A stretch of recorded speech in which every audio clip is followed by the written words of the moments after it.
Good evening students. आज का हम लोगों का थर्ड चैप्टर है डाइजेस्टिव सिस्टम। इस चैप्टर में कुछ ऐसे पॉइंट्स है जिसका हम लोग प्रीवियस क्लास में जिक्र किए थे, जो हमारा फूड चैप्टर था। अब हम लोग इसको फिर से स्टार्ट करते हैं। पहले तो समझते हैं कि फूड हमारे लिए क्यों क्यों इम्पॉर्टेंट है। तो food are very important substance in our life because they contains different types of nutrients. After digestion they release energy and this energy utilized by our body to different work. हम लोग food हमारे लिए बहुत ज़्यादा important है। क्यों ये है? क्योंकि हम लोग फूड इसीलिए खाते हैं, उसमें बहुत सारे न्यूट्रिएंट्स मौजूद रहता है और वो न्यूट्रिएंट्स हमें क्या करता है, आफ्टर डाइजेशन प्रोसेस होने के बाद वो हमें एनर्जी देता है और उस एनर्जी का यूटिलाइज हम लोग डिफरेंट वर्क में करते हैं। अब जैसे हम लोग पढ़ेंगे सबसे पहले कि डाइजेशन कहते किसे हैं। Digestion is the process of breaking down of food into a simpler form and provide energy. This process is called digestion.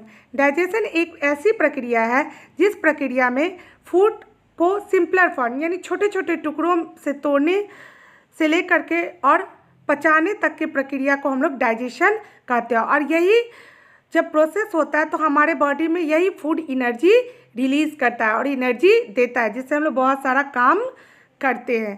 तो इसी सब चीज़ का कैसे हमारे बॉडी में एनर्जी रिलीज होता है, कैसे फूड का डाइजेशन होता है, तो हम लोग का देखिए एक डायग्राम दिया है कि food arrow digestion simple form, उसके बाद डाइजेशन, फिर release nutrient, absorption nutrients and energy.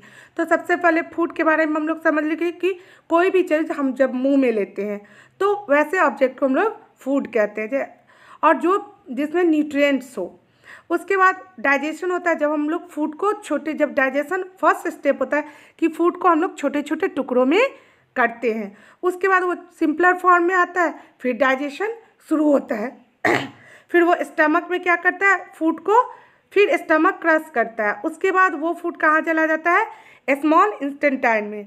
अब स्मॉल इंस्टेंटाइन में जब फूड का डाइजेशन होता है तो उसी को हम लोग क्या कहते हैं, एब्जॉर्बेशन कहते हैं। इसमें क्या होता है कि जो स्मॉल इंस्टेंटाइन में सेल वॉल होता है वो क्या करता है कि जो फूड से न्यूट्रिएंट्स आफ्टर डाइजेशन रिलीज होता है वो सेल वॉल एब्जॉर्ब करता है और पूरे बॉडी पार्ट में ट्रांसफ़र करता है। उसके बाद जैसे ही वो ट्रांसफ़र होता है तो हमें क्या महसूस होता है, एनर्जी, ताकत महसूस होता है।